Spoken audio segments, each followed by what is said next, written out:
Let's do time let us in a wine get down.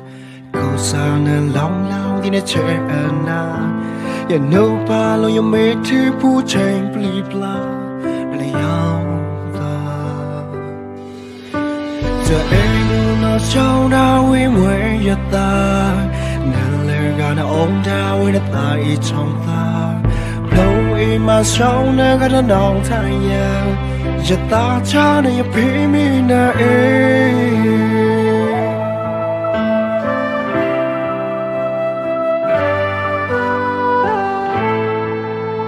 So blue tay hey ya trying to now. So glad like lo let you in there.